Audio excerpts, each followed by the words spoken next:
अस्सलाम वालेकुम। जिस घर में दीन और नेक माँ हो वो घर तहजीब और इंसानियत की बेहतरीन यूनिवर्सिटी है।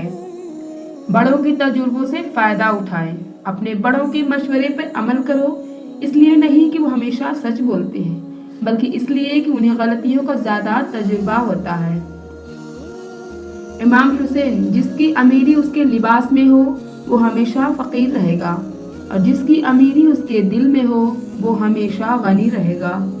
रसूलुल्लाह ने फरमाया, लोगों, इंसान को दुनिया में ईमान और आफियत से बढ़कर कोई नेमत नहीं दी गई, इसलिए अल्लाह से इन दोनों चीज़ों की हमेशा दुआ करते रहा करो। हुज़ूर सल्लल्लाहु अलैहि वसल्लम ने फरमाया, जब तुम्हारे बच्चे 7 बरस के हों तो उन्हें नमाज का हुक्म दो और जब 10 बरस के हो जाएं तो उन्हें नमाज मार कर पढ़ाया करो। दूसरों की जिंदगी को जहन्नम बनाकर सजदों में जन्नत ढूंढना खुद फरेबी के सिवा कुछ भी नहीं है। अल्लाह ताला हम सबको ऐसी फरेबों से महफूज रखे। खटखटाओ वो दरवाज़ा खोल देगा, गिड़गिड़ाओ वो मान जाएगा, झुक जाओ वो सर बुलंद कर देगा, फैलाओ वो झोली भर देगा। तुम कुछ ना करो, बस अपने रब के हो जाओ, वो ज़माने को तुम्हारा कर देगा। अली रज़ियल्लाहु तआला अन्हु का फरमान, मांगना हो तो ऐसे शख्स से मांगो जो देकर भूल जाता है, एहसान करना हो तो ऐसे शख्स से करो जो उसे याद रखता है और दोहराता है। तौबा की सवारी अजीब सवारी है, एक लम्हे में फर्श से अर्श तक ला देती है।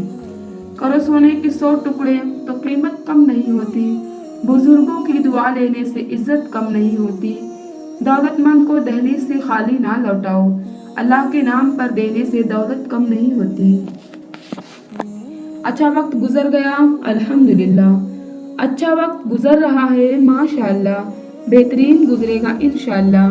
हज़रत अली ने फरमाया, अपना सर ऊंचा रखो कि तुम किसी से नहीं डरती, लेकिन अपनी निगाहें नीची रखो ताकि पता चले कि तुम एक बाइज्जत घराने से ताल्लुक़ रखते हो। गहरी बात है, अपनी औलाद की बेहतरीन तरबियत की फिक्र करो, सहूलतों की नहीं। परिंदे अपने बच्चों को परवास करना सिखाते हैं, घोंसले बना कर नहीं। अपनी आवाज़ को बुलंद ना करो, दानाई को बुलंद करो, क्योंकि फूल बादल के गरजने से नहीं बरसने से उगते हैं। आग लगाना तो इंसान के बस में है, लेकिन हवा का रुख बदलने पर अल्लाह कादिर है। अपनी मुरादों को बाज़ुए तौफीक के इंतज़ार के हवाले करना सुस्ती काहिली है। तुम्हें चाहिए कि तुम खुद को गिरते पड़ते अपनी मंजिल मुराद तक ले जाओ। अपने ख्यालों की हिफाजत करो क्योंकि ये तुम्हारे अल्फाज बन जाते हैं। अपने अल्फाज की हिफाजत करो क्योंकि तुम्हारे आमाल बन जाते हैं। अपने आमाल की हिफाजत करो क्योंकि ये तुम्हारे किरदार बन जाते हैं, और अपने किरदार की हिफाजत करो क्योंकि ये तुम्हारे लिए तुम्हारी पहचान बन जाते हैं। रसूलुल्लाह ने फरमाया, लोगों, इंसान को दुनिया में ईमान और आफियत से बढ़कर कोई नेमत नहीं दी गई, इसलिए अल्लाह से उन दोनों चीज़ों की दुआ करते रहा करो।